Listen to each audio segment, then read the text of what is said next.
मैं रूबी फिर से आपके साथ आए हैं नवरात्रि के तीसरे दिन की विशेष कवरेज के साथ। आज हमारे साथ फिर से जुड़े हुए हैं सत्य सहोदर पर पत्र अशोक पांडे जी। हम इनसे जानेंगे कि तीसरे दिन की पूजा माँ चंद्र घंटा की होती है, तो उनकी पूजा विधि से लेकर के उनकी भोग और मंत्र सारे विस्तार से हम बातें करेंगे इन पर। तो हम इनसे बातें करते हैं कि तीसरी पूजा जो होती है माँ चंद्र घंटा की होती है, तो इनकी पूजा की विशेष महत्व क्या है?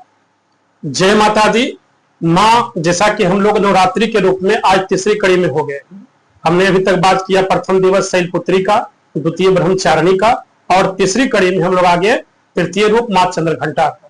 जैसा कि आपको लग रहा है नाम के हिसाब से माता के मस्तिष्क पर अर्धचंद्राकार घंटा बना हुआ, इसी से इनका नाम चंद्र घंटा पड़ गया।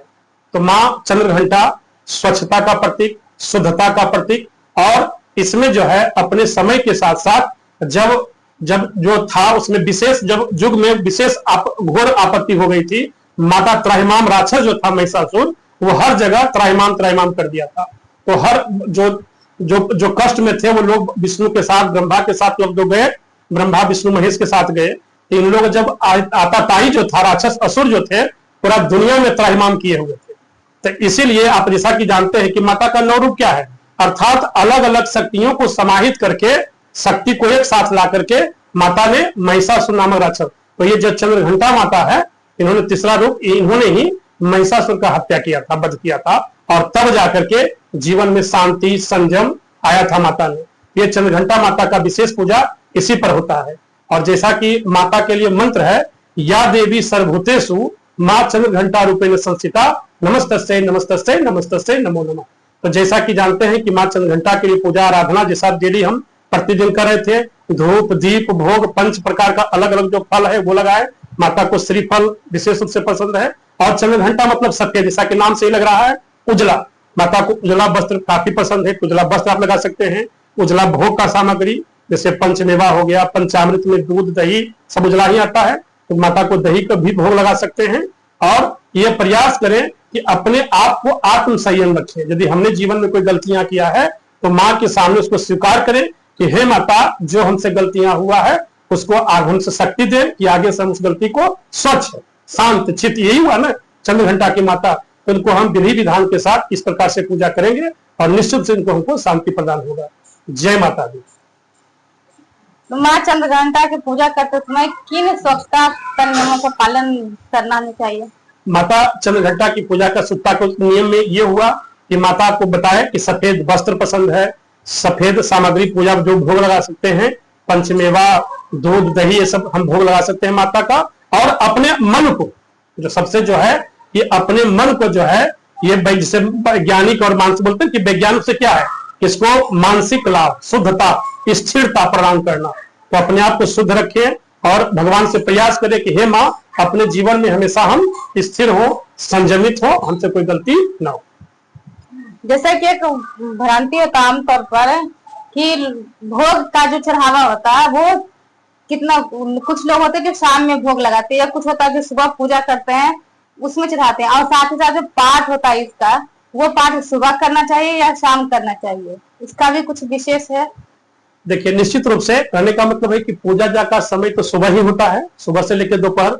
लेकिन आजकल के दिनचर्या में क्या है कि बहुत लोगों को अपना सर्विस रहता है, नियमित समय नहीं मिल पाता है, तो लोग ड्यूटी भी करना चाहते हैं, सुबह में समय नहीं मिल पाता है, दोपहर में समय मिले तो दोपहर में, और एकदम मजबूरी है यदि आप बिल्कुल नहीं कर सकते तो जिस समय आपको सुविधा हो। लेकिन इस बात का ध्यान रखेंगे कि जब तक पूजा न करें तो प्रयास करें कि आप फल पर रहें, शुद्धता के साथ फल को ले, मतलब उसको आप शरबत बना के पी सकते हैं, पंचामृत ले सकते हैं, दूध का सेवन कर सकते हैं, ये सब ले करके।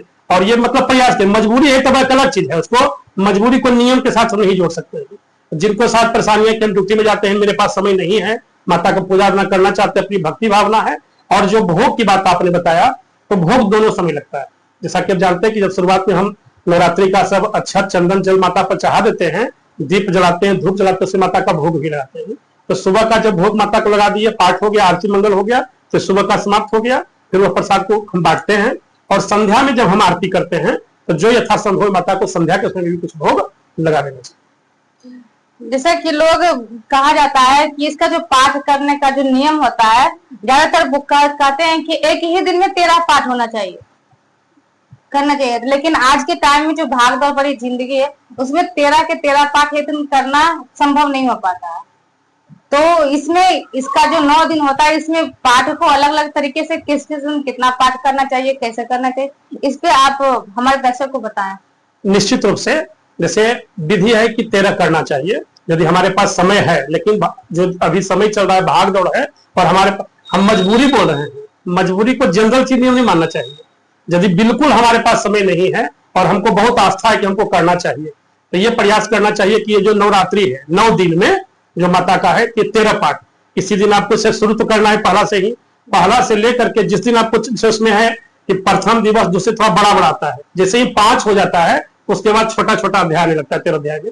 तो 5 जो है आप प्रयास कीजिए कि जिस दिन आपको समय है तो 2-2, 3-3 पाठ करके भी, मतलब इस तरह से करना है कि 9 दिन के अंदर हमको 13 पाठ पूरा हो जाए और शुरू से करते थे 13 दिन समाप्त कर देना। आपका फिर से बहुत बहुत धन्यवाद सती सहोदर परपत्र अशोक पांडे जी। आपने हमारे दर्शकों को शारदीय नवरात्र के बारे में बहुत सी अच्छी जानकारी साझा की है, जिससे कि देवियों की पूजा करने में हमारे दर्शकों को आसानी हो जाएगी। तो दर्शकों, यह एक शुरुआत थी जिसमें आपने माँ चंद्रघंटा के बारे में जाना कि उनकी पूजा विधि, उनकी भोग, नवरात्र का पाठ करने के बारे में आपने जाना। तो ऐसे ही हमारे साथ सती सहोदर परपत्र अशोक पांडे जी आगे आपको भी आगे 9 देवी की पूजा विधि के बारे में बताते रहेंगे। अगले एपिसोड में हम फिर से मिलेंगे माँ कात्यायनी की आराधना के साथ।